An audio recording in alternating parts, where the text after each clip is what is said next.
Thank you. Thank you, Mark. That was wonderful of you to say, and it is really my pleasure to be here working with people like Mark and Paul and Chris and Nate, the people that I am just so impressed with and am having a lot of fun doing it. I'm learning something every day, which is the best part, right? So today, I'm really talking about one of my favorite topics, and that is networking. How many of you really enjoyed the exercise you did 1 minute ago, introducing yourself and finding out who someone else was that you didn't know before? Really enjoyed? Really enjoyed. How many of you found it a little difficult? Absolutely, and it's about 50-50 when you think about it in this room. That's about how it is true to form when you try to introduce yourself to others wherever you are. How many of you have entered a room and you walked in, whether it was a social event or a professional event or a student event, and you knew no one? How did that feel? Uncomfortable, it is. What are you struggling with? What do you struggle with first when you enter that room and you see no one to cling to?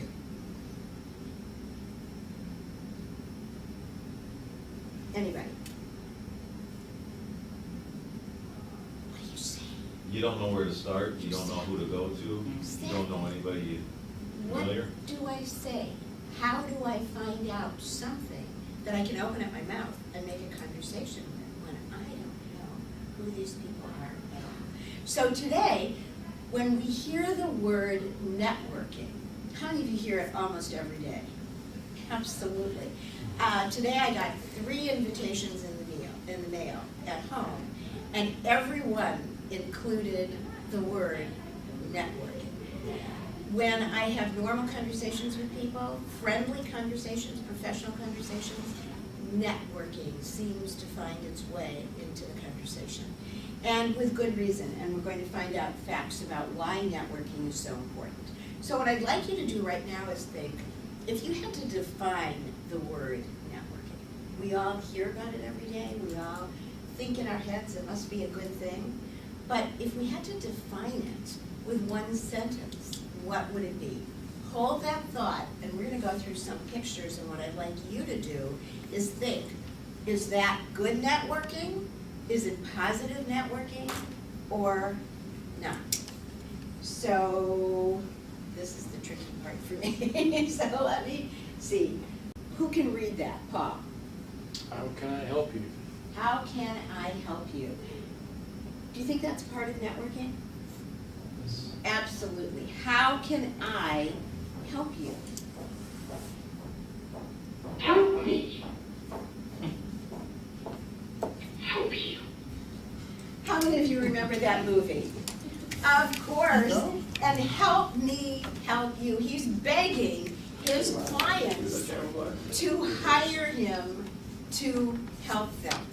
So hold that thought for a minute, and let's all welcome Lori Craig, who is an alum at Cardinal Stritch and is an executive at PNC Bank, making a difference every day in the lives of this state and throughout our country, people in this state and throughout our country.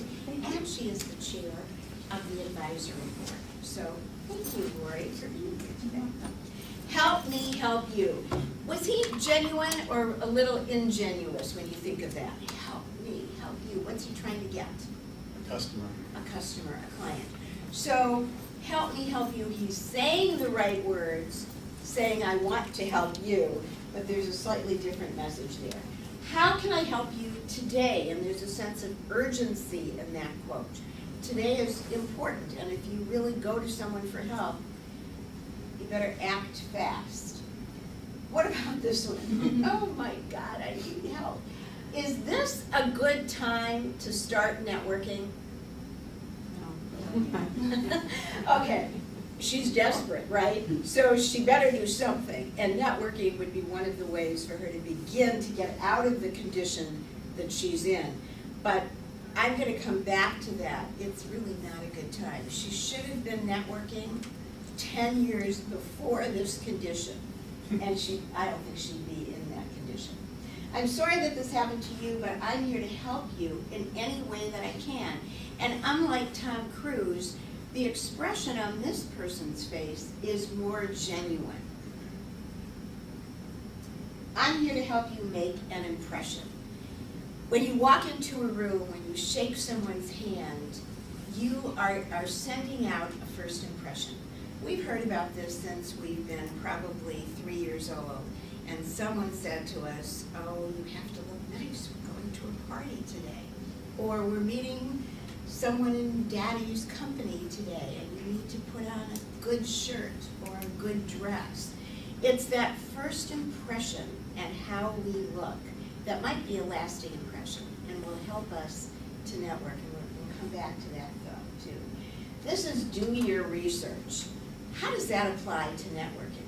You're at a party and you walk in and it's a cocktail party, you wanted to meet someone, you may have a job opening, and it's the reason you're there. What does research have to do with it? Anything? You can like find a common ground. If you know something about their background, you can maybe bond. If you know, maybe you have the same interests. So if you do your research, you might find something that's to your advantage. So how would you do that?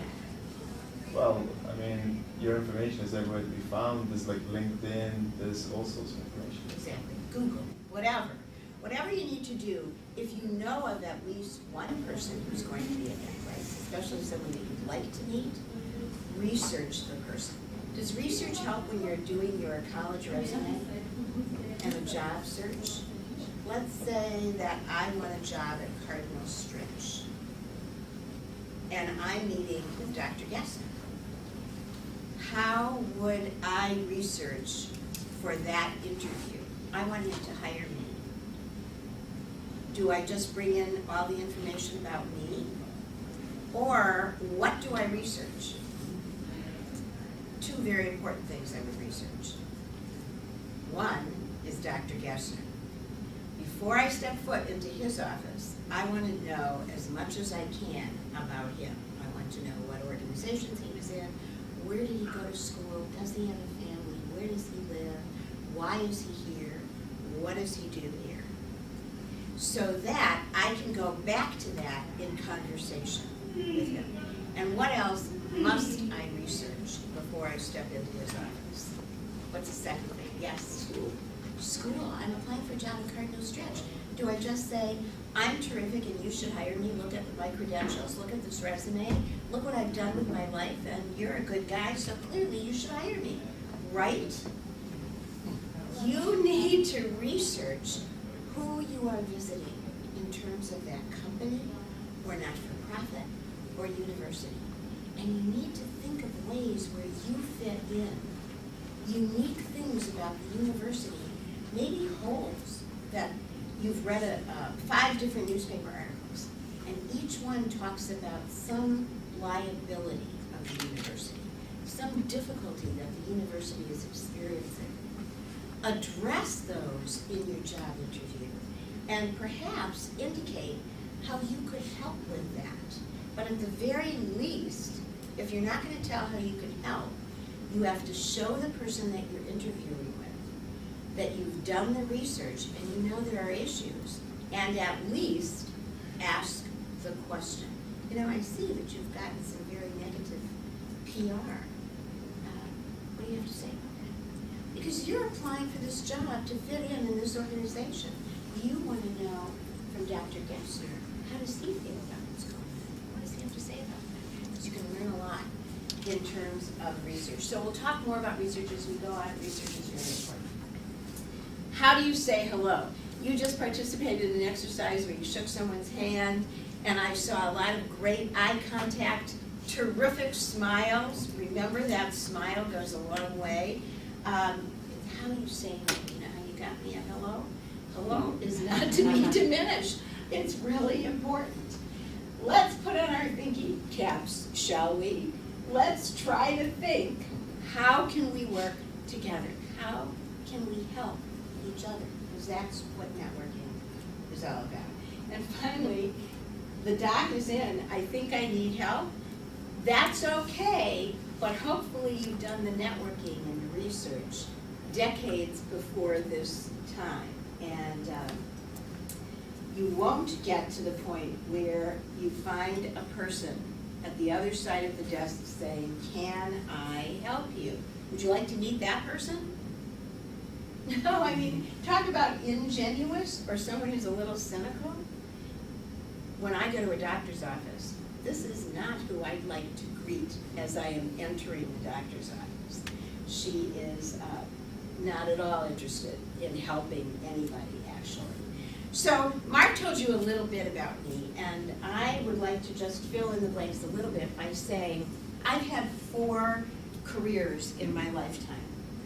I graduated as a teacher.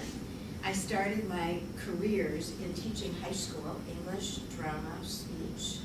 And from there, I somehow, I volunteered in PTAs and PTOs and the Humane Society.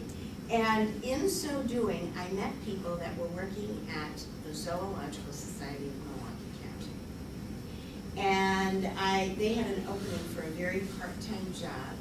I applied, and I got the job. So there I was at the Zoological Society in a part-time grant writing position.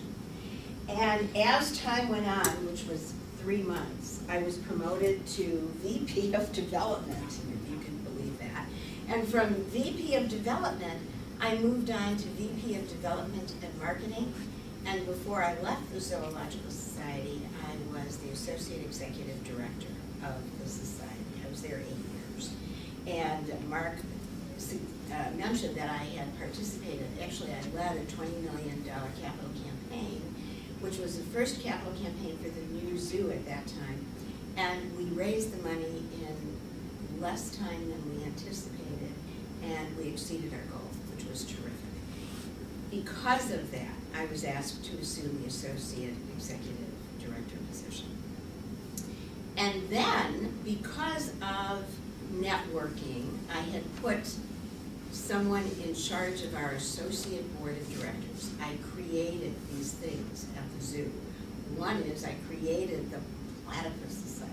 Anyone hear about the Platypus Society? So it's this donor organization where you can give dollars and have fun at the society, and by giving extra dollars, you get extra perks. So I constantly created new things that would put smiles on our donors' faces, and that was difficult because donors are very sophisticated. And one of the donors was very excited about starting an associate board. So we started an associate board, she became chair, and one day she said, "You need to move on in your career. And I'd love you to interview for this job at a company called Warner Cable." I knew nothing about cable. I barely watched TV, to tell you the truth. So I said, "You're kidding." And the company had just a terrible reputation in this community. And their offices were on 2nd and Cherry, which was a very depressed area. Now it is totally gorgeous and it's been redeveloped, but at the time, it was just in a bad location. The company was doing bad things and there were a lot of problems. I met with the president and I thought he had vision.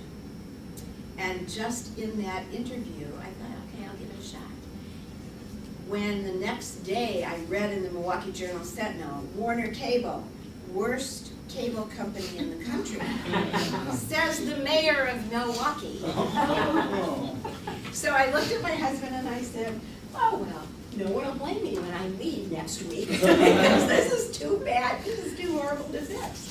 And I thought I would be there a couple of months. I was there 20 years and watched the company merge and acquire other companies and turn into one of the best corporate citizens in the city of Milwaukee and the state of Wisconsin. We had 133 franchises. So in that role, I grew from signing on as a marketing person, a director of marketing. I then went to VP of Public Affairs, which included local programming, media relations, and government relations. So I was doing a lot of that, and it continued to allow me to create. And I think that one of the keys to success today, if you interview 20 CEOs and you ask them, what qualities are you looking for in someone that you're going to hire? 19 of the 20 will include creativity as one of the top 3 things, qualities that are important to hires. So I love being creative. I love doing things that have never been done before. And that sort of set me apart and allowed me to grow and to continue to move up if there was any ladder within the companies that I served. So creativity is very important. Do you know what color is the color to surround yourself in if you want to be creative? What color? Magenta, but it's not this. Oh, white. Yeah. But that's a clean slate. So it will allow you to really think outside of the box. White is a good color. What is the most creative color? So in think tanks, they have their board of directors in this color room when they want to really get themselves out of an issue and create. Orange or something. yellow? No, you would think that, because that is energetic. And so if you want to create high energy and have people be alert, you would surround them in a red room or an orange room. Not the most creative color. What color are you Blue. missing? Green. No, not Yeah, green, I don't- but green is very I guess passive. yeah. If you want to calm people down, if the board of directors is really upset, or if a group of people are really upset and you want to calm them down, you put them in a green room. And you said Blue. blue. It is blue. Blue is one of those colors that, and by the way, I love blue, and I just learned this within the past 6 months, but my home has more blue than any other color. If I could paint the walls everywhere, it'd be blue. Blue really helps you to think creatively. So anyway, at Time Warner Cable, I was there for 20 years. It changed a lot, and talk about creativity, I was allowed to create 2 local channels. How many of you have cable television? Time Warner Cable? So did you ever hear of Wisconsin On Demand, which is the local channel talking about Cardinal Stretch and other universities and local activities and local restaurants?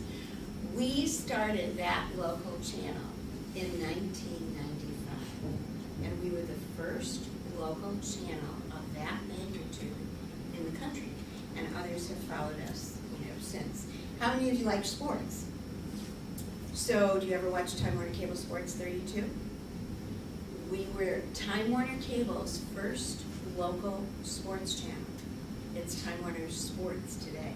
So, and it's still in the air, and it's all about local sports. And now, almost every major city has a local on-demand channel, similar to Wisconsin On Demand, and Time Warner Cable Sports, a sports channel, local, similar to ours, but we were really the first. So again, I'm talking about creative thought, thinking outside of the box, growing, overcoming obstacles, and much of my job, especially at Time Warner, and then later at Aurora Healthcare, included crisis management.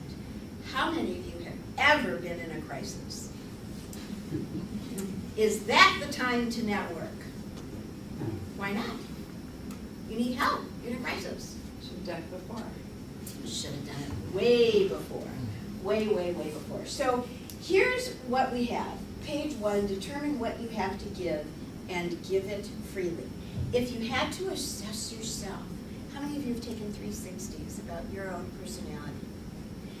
So that's one way to learn about yourself. But if you think about it and you had to list your strengths in one column and maybe things you need to work on in the other column, everybody has something to give. Everybody. And so what you need to come up with is take stock of who you are. What do you have to give?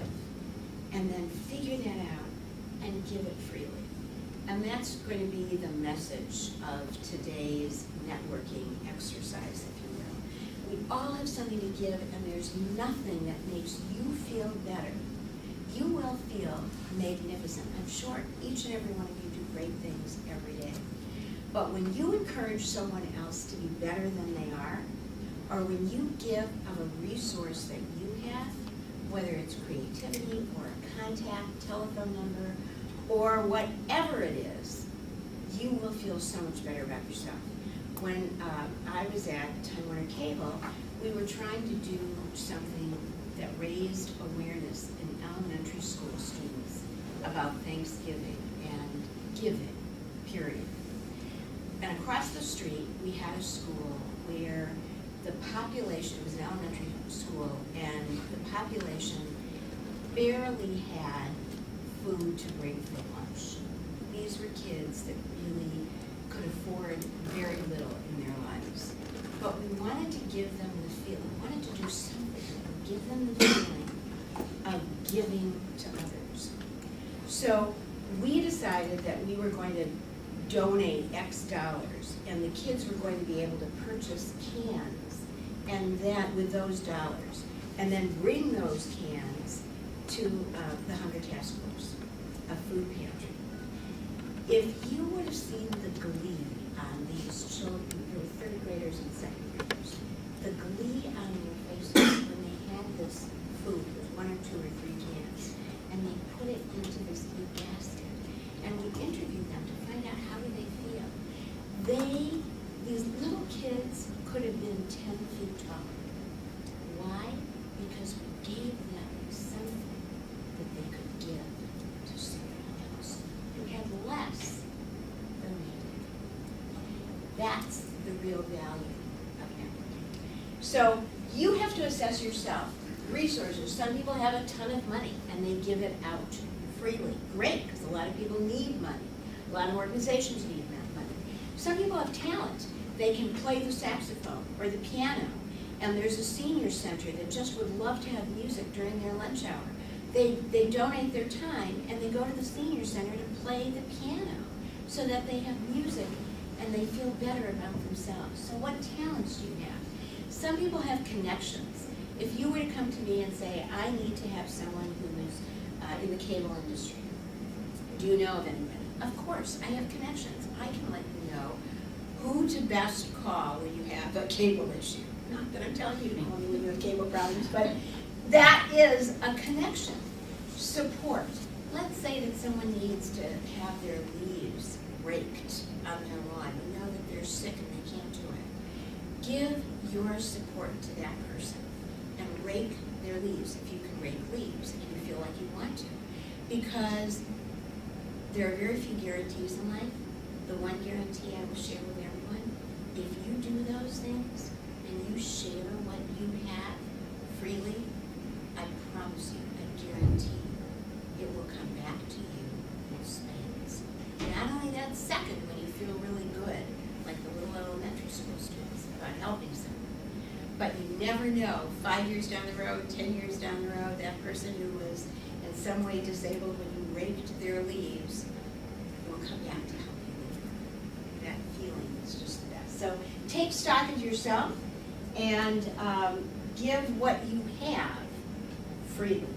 I'm sure Lori would agree with that.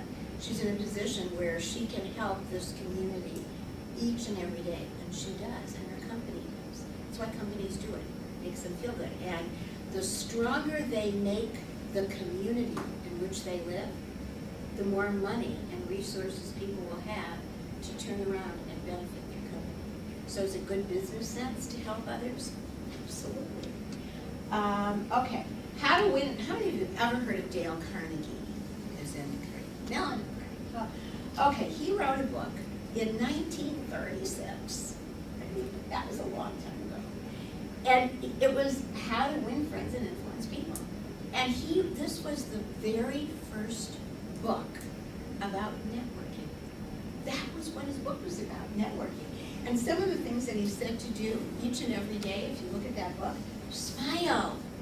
If you are grumpy, sometimes when you sit and you're focusing on something and you're so intense, you're sitting with almost a grimace on your face. And I have to pinch my finger, because also I don't look very attractive when I grimace. And I have to remind myself that somebody could be looking at me at that very moment that I have this awful expression on my face.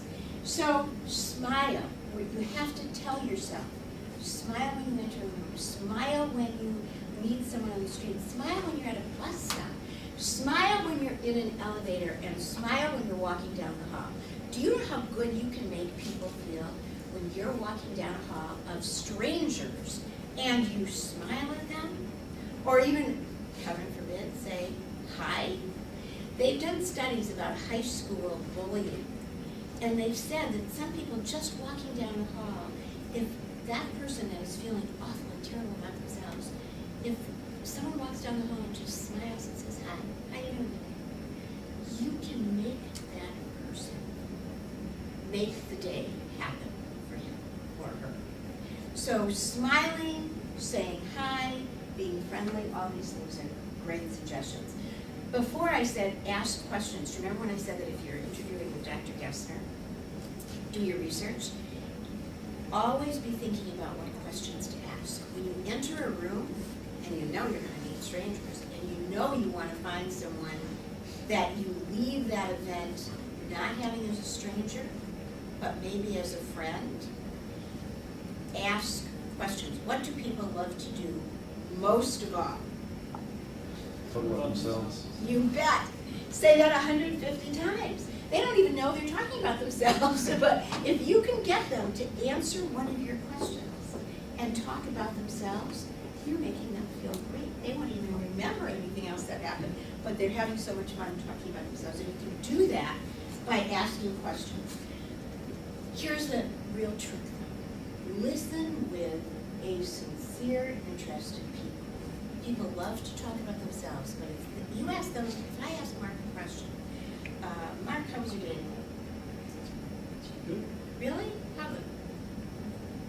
Not the whole story. But did you think I cared? Not at all. I'm not even looking at him. And so that doesn't go very far. That was a good step. It was a tool to try to get to people turn from strangers into friends.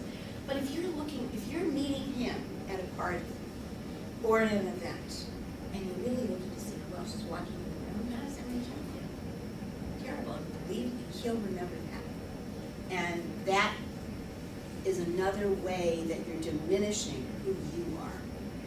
So, listen with sincere interest.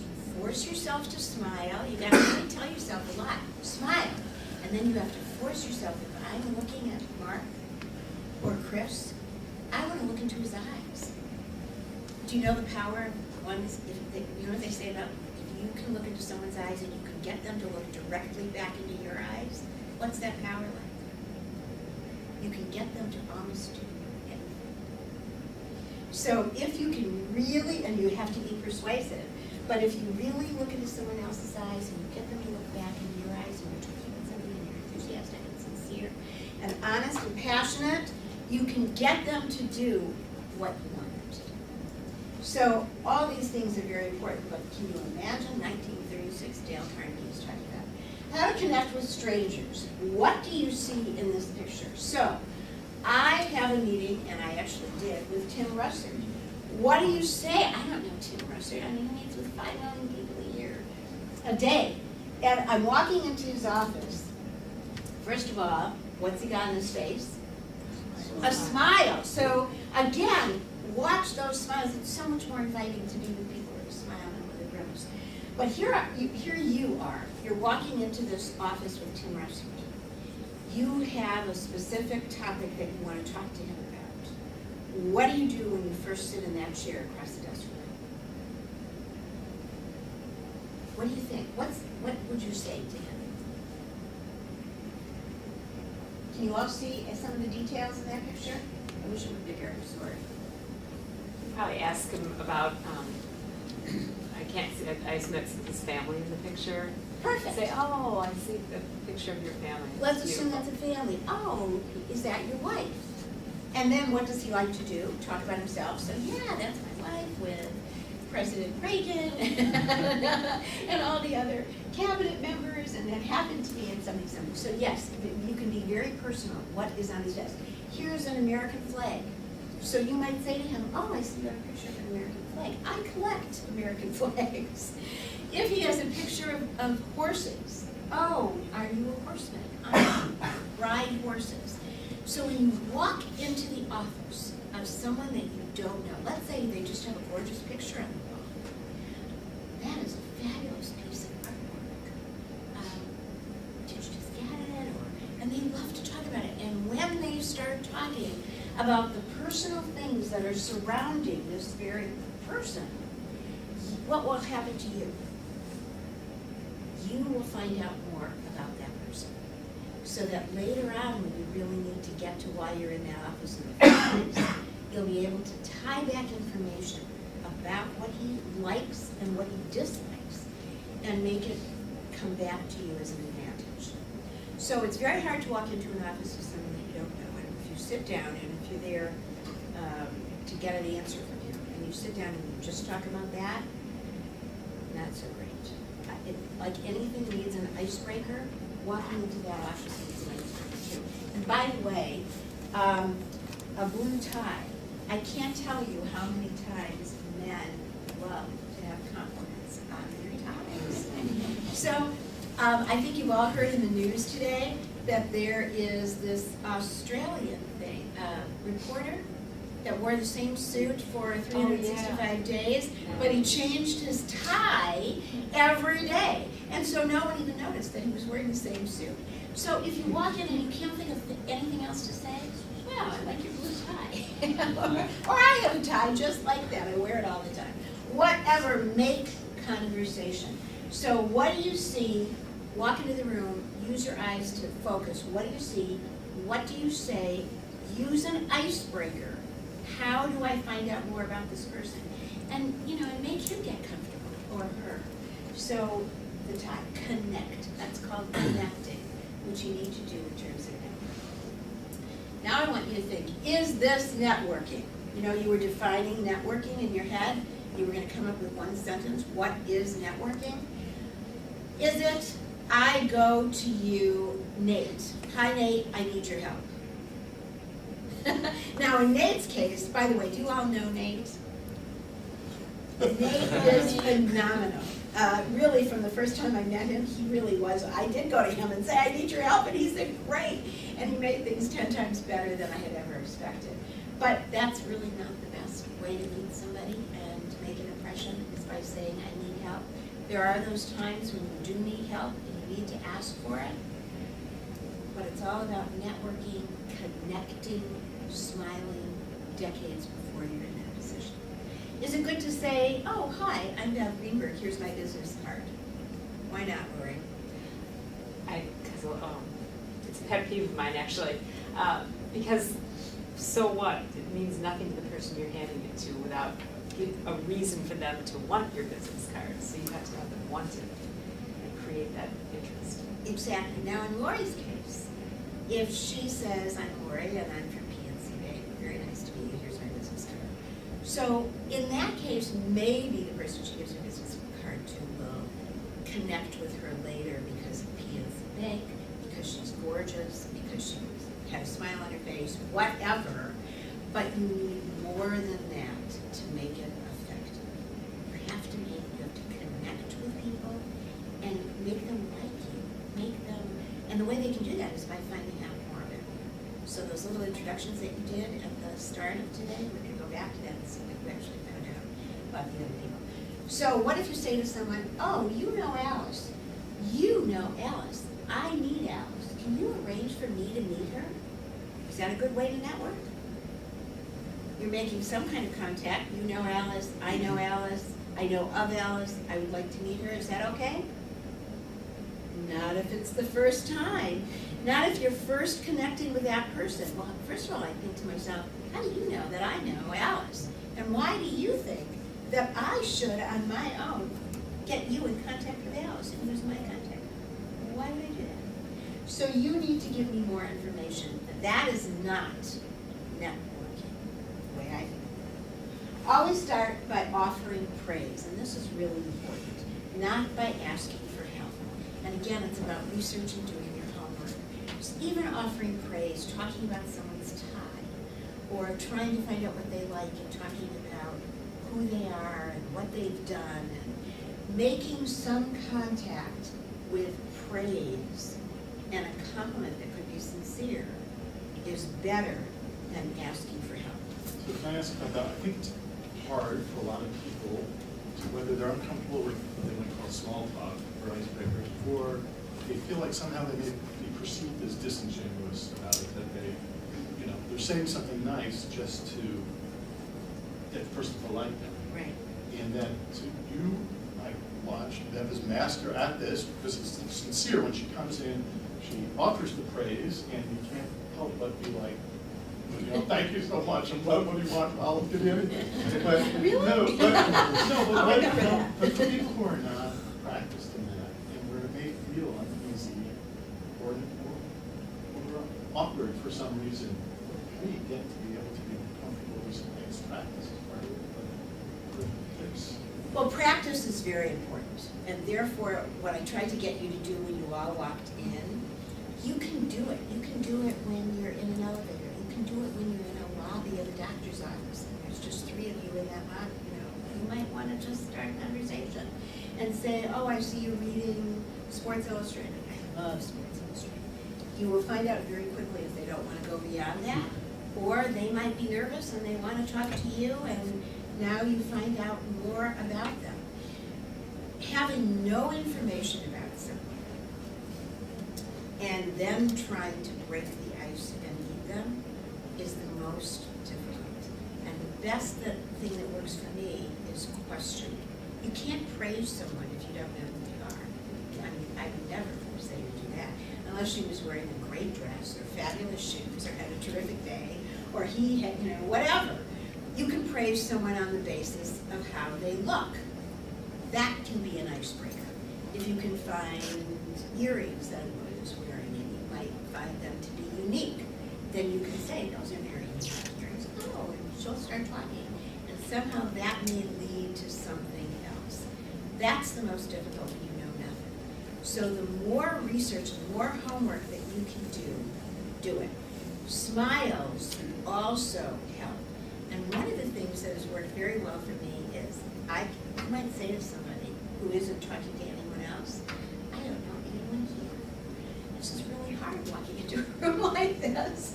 I can't believe it. I know a lot of people, but I'm in this room and I don't know anybody here. Do you know all these people? So you're asking a question, and now that person might be 10 times more nervous and uncomfortable than you are. And he or she is so glad to have had you ask that question. So we've talked about this, ask questions, keep a smile on your face, definitely be genuine. You can't start praising somebody you don't know who they are. But when you do know who they are, and there are things to praise them. I mean, you have to believe it. I would never suggest not believing it, but if you believe it, adults don't do that enough, frankly. Kids do it all the time, and we do it with kids. But adults need to tell adults, we don't get pats on the back very often. So if there's something about that person that you think was a slam dunk, or a really good, pat them on the back. Because that's also a way to connect. And pat them on the back for something very specific about you. You're, commenting that their travels have been incredible. How remarkable. You've been all over the world twice. You managed to do that. So you're praising, you're complimenting, and you're trying to start a way of conversing. Even if you say to someone, do you do this a lot? Do you come to these events often? Or do you know anything about today's speaker? You could walk up to a total stranger, and if you're there to hear someone talk, you can say, do you know anything about today's speaker? A friend asked me to come, I really don't know much about him or her. Now you're starting another conversation. Does that answer your question a little bit? Not saying it's easy, it is difficult. But you take a deep breath, you put a smile on your face, and you say, I have 2 choices here. I can stay at this wall and put my head down and watch everybody else carry on for the next hour. Or I can, as the comment is today, lean in, shake a hand, and talk to someone. And I can almost promise you that if you're uncomfortable, somebody else in that room is uncomfortable. And then when the 2 of you are talking, that guy over there doesn't know what to do and is uncomfortable, is gonna come over and talk to you. And that's a whole other issue, and I address it in one of my other slides. When you're talking to two people, and you see two people really having fun, how do you over there go into that conversation and not interrupt them, and not look like, oh my gosh, you know, who's she coming into this conversation that we're having? How do you do that? But that's another way of, you walk in and say, hi, I'm Bev Greenberg. I've never been to this event before. You look familiar. Same, you know, how many of us have said, you look familiar, as a way of an icebreaker. You can still do that. Oh, I am. And then go from there. Answer it at all? Any other questions about that? It's so hard. It's not easy. Do your research. If you're going to network with someone, and if you're going to ask them for help, it is much better to say, I admire your accomplishments in education. I have really read about what you've done in secondary education. You've made great strides in the high schools in Louisiana. You might like to meet a friend of mine, Alice, who is the dean of the College of Education at Cardinal Stretch. So are you asking for help here? Not at all. Are you offering something that you have? Absolutely. Do that. Make yourselves do that every day. And then, by the way, going back to Dr. Gesser's comment about practice, it's practicing. What can you give? What can you do? This is a great connector. You walk up to someone because you've heard about the great things they've done in an area. Maybe they're an artist and they can create glass. I have a friend who teaches art glass at Cardinal Stretch. I think you might really like to meet her. Can I set that up for you? Or may I get your business card and I will tell my friend to call you? You're doing them a favor. That's a much better way to begin a networking relationship than number one, I need help. So networking, why, where, when, and how? Why? Because it works. Why? Because we're not alone in this universe.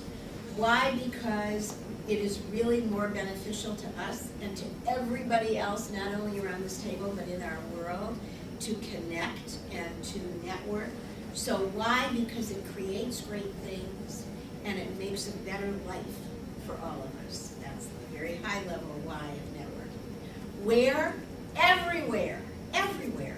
I was at a baseball game and I wasn't very interested in baseball, so I'm sort of working on a speech I had to give, and I was working on it, and the guy next to me said, oh, I see that you work for. And I said, yes, I do. And anyway, we started talking. Total stranger. He ended up being my builder. And he redid and redesigned my kitchen, my bathrooms, and we became lifelong friends. I didn't know him at all, and I didn't look him up. I mean, I didn't find out, is he a good builder, is he a bad builder? But just based on that conversation, I hired him. He did a great job for me, and we're friends, and that was 25 years ago. So, where? Everywhere. How many of you have met somebody in the checkout line of a grocery store? It's supposed to be a great way to find a date. I actually did meet somebody that way. Did you? I'm telling you, it works. Oh, I see you're buying Wheaties. Hi, Wheaties, let's talk.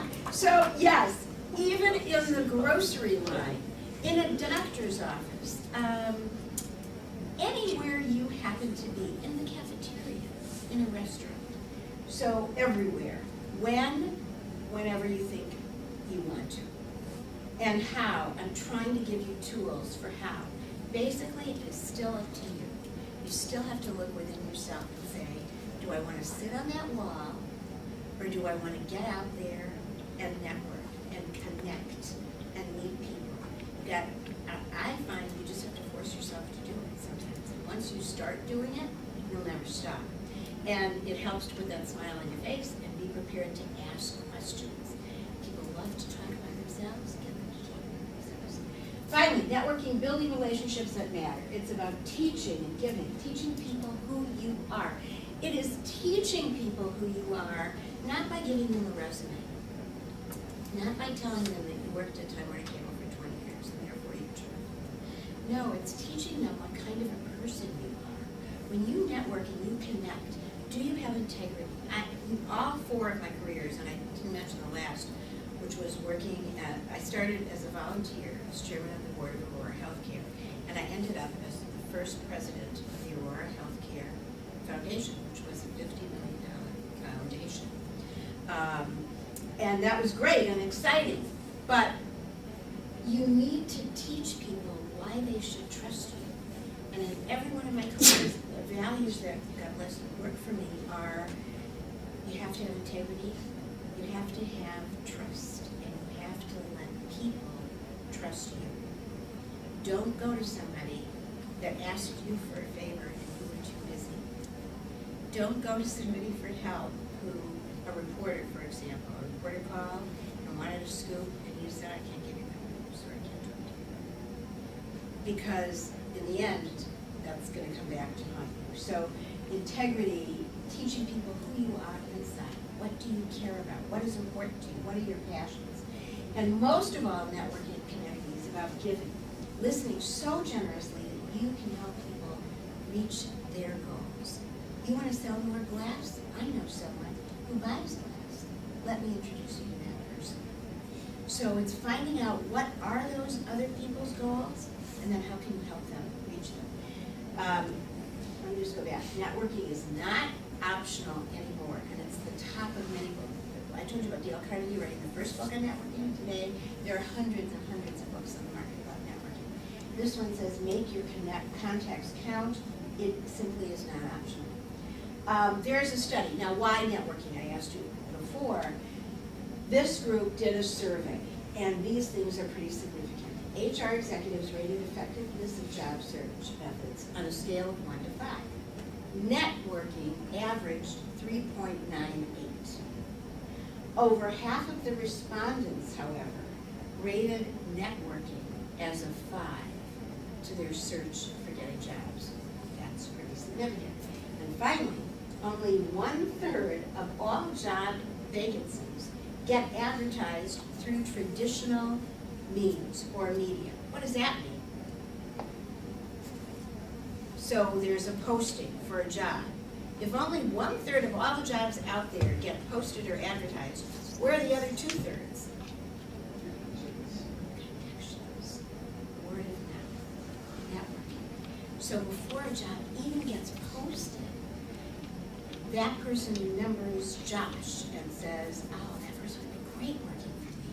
I think I'm going to go ask if they're interested. And you'd be surprised how many jobs start out as this, Director of Human Resources, and when the person takes over that position, they grow it into VP of Marketing. They take over, they show themselves, they prove themselves. So that's the why of networking. Here's do's. I know you want to all know a formula for how do you network, what are the best things to do, and I'm not going to go through all of these, but going back to Dr. Gessler's saying you can't be phony or fake, quality trumps quantity. If you're just out to get your Rolodex going, and they don't use those anymore, I'm sorry, contacts, if you just want to have 1 million contacts and you want a big bowl of business cards, not so good. What you really want is quality relationships, quality friendships, quality meetings with other people, quality touches, so that you can go back and they know a little bit about you and you know a lot about them, and it works for both of you. So, and I think this one is really important. Number 1, distinguish yourself. If you want to get a job and it's just all about landing that great job, don't do what the crowd does. If you see everybody wearing black, go in there wearing red. If you see everybody passively just nodding their heads and not asking any questions, be the one that asks a question. Distinguish it. Be creative. Lean in. Get out there. Distinguish yourself so that you are different than everybody else. And I'll tell you one story that I learned from an HR executive a while ago that was fascinating. There were 2 women on this track to be executive vice president of a major corporation. It was a number 2 position. And they both played golf, because golf was very important to this company. And they both worked 80 hours a week. And they both had great connections and great contacts, and they both got great performance evaluations and performance reviews. And finally, they were right neck and neck for this top position. One of the women worked for a supervisor that was just outstanding, another VP of the company. And there was one thing that was bothering him about this person. These two people were here. One of the two women wore black suits, a black suit to work every day, a different colored blouse. So we talked about different ties, different blouse. She did all the other things, straight A student, Ivy League college, other things that were in there to get up to the top of this ladder. She was dressed in an exquisite suit every day. So this other woman had all the same things, Ivy League college education, she did all the extra stuff, she was well regarded by everybody. However, this particular woman wore dresses that were cut down to her waist almost every day. Now that's a tough thing to address in today's world, of sexual harassment and lawsuits. So here's a male supervisor who had this female who he just thought was terrific, and he wanted to help her. So when you're working with someone, when you're a coworker, when you're a friend, the best gift you can give to someone else is to be honest with them. And this boss thought he would just go out on a limb. He brought her in and he said, look, I'm hoping you get this position if you want this position. But there's scuttlebutt out there. And if you continue to dress the way you're dressing, I don't know, I'm afraid this other woman is going to get it. Now, you don't have to dress differently. I'm not telling you that. You can be here forever. I just don't know if that's going to help you to get to here. And she said to him, thank you very much. I really appreciate your telling me that. That took a lot of guts on your part to address this issue. But I don't want to be in that position. I want to be who I am, sort of like an Erin Brockovich. And she never changed, and sure enough, the other lady got that position. So when I say distinguish yourself, make sure that you're distinguishing yourself in the right manner. And that takes some research. Seek out diverse networks. If you're in the College of Business and Management, seek out people in the College of Nursing or Education. Or there's a quote somewhere in here that says network down. If you only hang out with CEOs or VPs, then it wouldn't hurt to network in other areas. The person that is executive assistant knows more than that CEO, I promise you. And it wouldn't hurt to make sure that you learn about that person. So you need to network outside of the box, not only in your comfort zone. And you need to force yourself to go into situations that aren't always comfortable. Right? Yes? Okay, say thanks often and smile. Seek common ground with everybody and you'll find it. Ask questions. Some of these are the same. Make a good first impression because you may not get a second. Follow up always and quickly. How many of you know who Mark Murata is? He's someone who's in this community. He's just dedicated. I met Mark Murata when he was 17 years old and a high school senior, and my husband was recruiting him to Marquette, for Marquette. He looked the same. He was the most exquisite guy ever. I had a 6-year-old and a 9-year-old, a boy and a girl, and he came over for dinner. So he's playing with Stephen and Carrie, and we had him for dinner, and we talked to him, and we knew we would be lifelong friends, which we are. 2 days after he had dinner at my house, and that night was just a hassle day at my house, we had pizza. This was not a gourmet meal or a 7-course anything. Do you know what Mark did? He was 17 years old. He had met us for the first time. He learned about Carrie, my daughter, who was 9, and played the piano. He learned that my 6-year-old son loved, more than anything, Matchbox cars. So he sent a thank you note with 2 Matchbox cars and sheet music of songs for my daughter. Do you think that went a long way? Absolutely. So talk about distinguishing yourself, being thoughtful in your gift, and it's who he is today, actually. So we're going to talk about gifts, giving things out. So being creative, earning trust, and learn to trust in order to build relationships. When I was at the zoo, we were getting killed because we were in the middle of a huge scandal. And I hated reporters. Ugh, every time a reporter called me, I would say, don't call me, I want to hang up the phone. And finally, this one woman called and she said, hi, I'm Julie Feldman, I want to come and do a story on the new dolphins event. And I wanted to say her name, but you don't want to do a story on the dolphins, you just want to find out this thing that's going on. But I couldn't, so I said, fine, come and I'll show you the new dolphin exhibit. And I was very skeptical and cynical, like that woman in one of the pictures earlier. Anyway, I showed her the dolphin exhibit. It turned out she really did want to know about the dolphin exhibit. And we had a great time, and she learned about the zoo. She called to have drinks, and I'm thinking, oh, she's a reporter, do I do this? I did. We became lifelong friends, and I learned to trust her. And really, we became like family. So we went way beyond any relationship, because the more you get to know people, and they're really good, nice, kind people, you can be friends with them. A decade later, I was in the middle of a terrible situation at Time Warner where we launched our phone service, our 911 phone service, and I got a call, it was 4 o'clock in the afternoon, and a reporter said that I'm going to have to break a story in the 6 o'clock news. We heard that a woman who was pregnant and about to have her baby tried to call 911 and the phone service didn't work.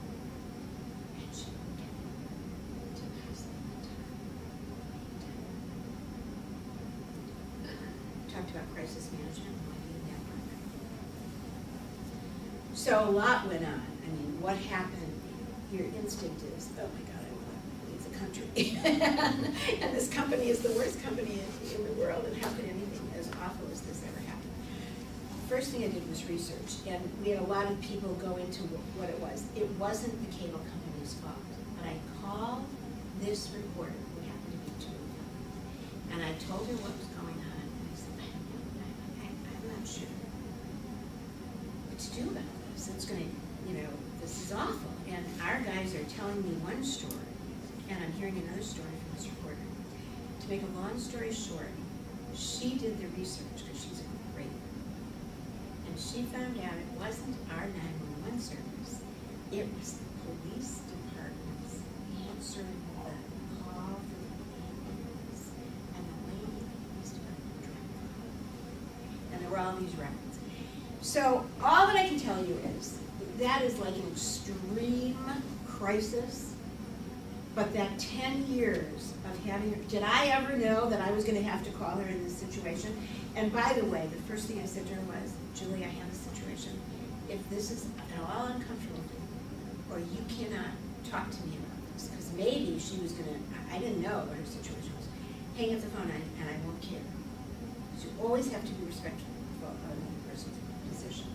So remember all of this. Nate, can you turn this one on? So when you introduce yourself to someone and you say, hi, how impressive is that? And if he has to say who, what did you say your name was? Is that a good start? No. So listen to this. Hello. My name's Forrest Gump. How many of you know that from the Forrest Gump movie? In any case, he did things perfectly. He repeated his name. Hi, I'm Bev Greenberg. So many times when I teach speech, I tell students to slow down. And the thing that they speed up on is their name. Hi, Bev. No, that's a thing. That's who you are. That is the first thing about you. So slow down on this. And say your name loud and clear. And again, remember, I'm Bev. When you leave and you shake hands and you leave, hi, I'm Bev. I look so forward to seeing you again. Nice to meet you, Mark. You remember to repeat that person's name and repeat your name. These are networking don'ts. Don't be like the crowd if you can help it. Never approach people blindly, and I know you have to. But if you can avoid it, do your homework, do your research. Don't wait for a crisis. Don't ask for a favor. Ask for advice first. Don't use Facebook. Gets a lot of people in trouble. So just watch it is my only words of advice to you.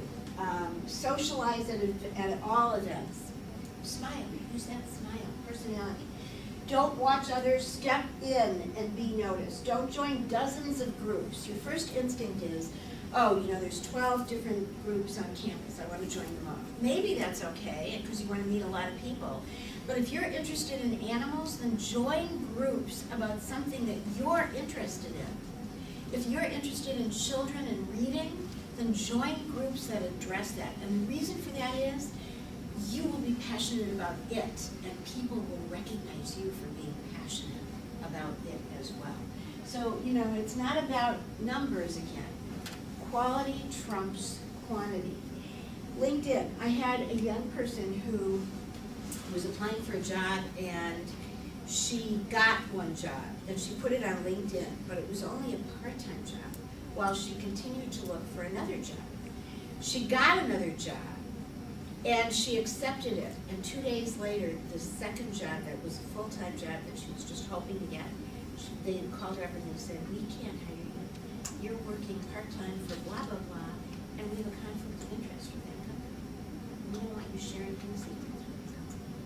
So just be a little cautious when you use LinkedIn. And I know we have to, and it's a good thing mostly, but use caution. Here's another thing. Don't assume that wealthy and successful people have everything they need. Go back to that first slide, and it talked about assess yourselves. Who are you? What do you have to give? And offer it freely. I could give you countless stories about helping people and saying thank you to people. And you'd look at them and you'd say, they have everything. What do they need me for? They need you. Trust me. That's why we network, because everybody needs other people. There was a very, very, very wealthy woman, a billionaire, yes, who came to the zoo before I started at the zoological site. And she told the executive director, I'm going to give you $500,000. But and she looked right into the executive director's face and she said, I don't want any thank yous. Do not thank me. Do not have a big opening event. I want to support the sea lion, so I'll build that sea lion exhibit. Don't come. I don't want to be thanked. So what do you think the executive director did? She didn't thank that person. And she didn't tell anybody on the board of directors or tell anybody in the office about a $500,000 donation. So I started as development director. And I get called into the executive director's office and she says, I really blew it then, and you're going to have to try to fix this.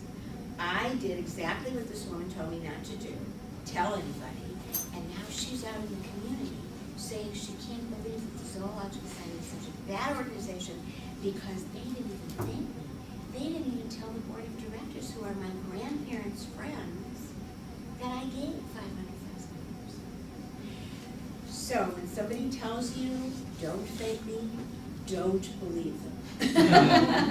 Make sure that you thank. It's up to you to figure out if that person needs their name in neon lights or on a billboard, or if they need a handwritten note.